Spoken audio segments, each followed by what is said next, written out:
coffee is, I believe, one of the most powerful things in the world. And the fact that it started there, it was almost like it was an outpouring of the heart of the world happening for the people from Ethiopia. So thank you.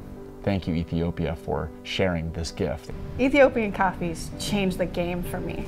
First time I tasted a Yirgacheffe was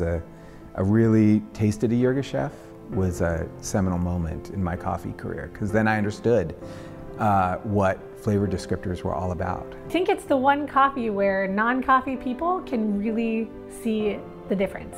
Especially people who say they historically don't like coffee. I think they just haven't had the right cup yet, and a lot of times that cup of Ethiopia is the right cup. There's so much fruit, there's so much citrus. And that opens the door to a conversation about coffee's nature as a fruit and the discovery of coffee in the forests of Ethiopia. That burst of aromatics is what can draw you into the cup and what can really distinguish it from any other coffee you're about to experience. Something's going on in this cup of coffee that isn't what I'm used to.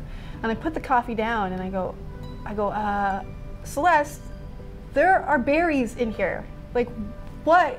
No, there's no way this is real. And at that point I realized that everything I knew was great, but there was so much I didn't know, thanks to Ethiopian coffees. It's just different. And even within Ethiopia, there's so many different regions that just taste different from each other. It gave me that first understanding for what coffee really is and what it could be.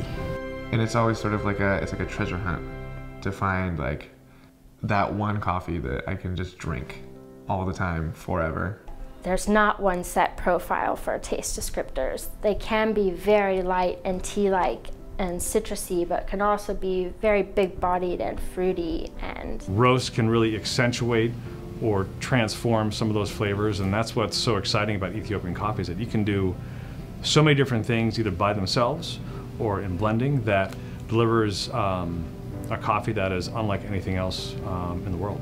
It has a little bit of everything in it, and that's because everything came from Ethiopia in the first place. You're at the center of origin of coffee and culture and music and our species. Ethiopia defined, continues to redefine, and transcend what it means to have an experience in a cup. Starting in coffee, I was always curious to know why coffees tasted different from one another and why they tasted the way they did, and coffees like Ethiopia sparked that curiosity and enthusiasm about it. I consider it like a tool bag, as a tool in my bag as a barista. You know, anytime someone's coming in like, hey, I heard you guys have good stuff, like, what do you got? I just whip out my Ethiopian coffee, and like every time they're pumped. If Ethiopian coffee was a dance, I picture a dance where there's like 100 different dancers that swarm the stage, and they're all doing different dance movements, but yet it all fits together, and from someone watching the dance, it just looks like this beautiful motion. Even though they're all doing different things, it all just kind of flows and works together. If Ethiopian coffee was a dance, it would be all of the dances. It'd be a very happy dance. I think if Ethiopia were a dance, it'd be that I don't care, throwing your body around style dance. And for me, Ethiopian coffee is less dance and more musical, because it's coffee that can really rise up and support and make all that come to life. could be like a really classic ballroom waltz, or Ethiopian coffee could be dancing to some booty music. Like, it could be getting down too. It's classy, but it's also funky. So Ethiopian coffee does what it wants. It would definitely be the Beyonce's Dance from Single Ladies, because it's true. If you love it, you should put a ring on it, because like, that's special coffee.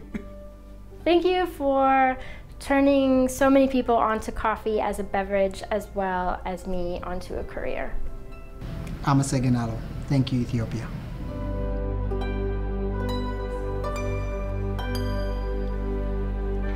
Thank you, Ethiopia. Thank you, Ethiopia. Thank you, Ethiopia, and we love you, and we love your coffee. Thank you, Ethiopia, for reminding us to honor our heritage.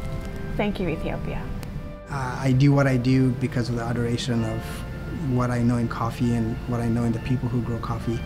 And this is the land of the beginning for us all. So, Amasaganalo.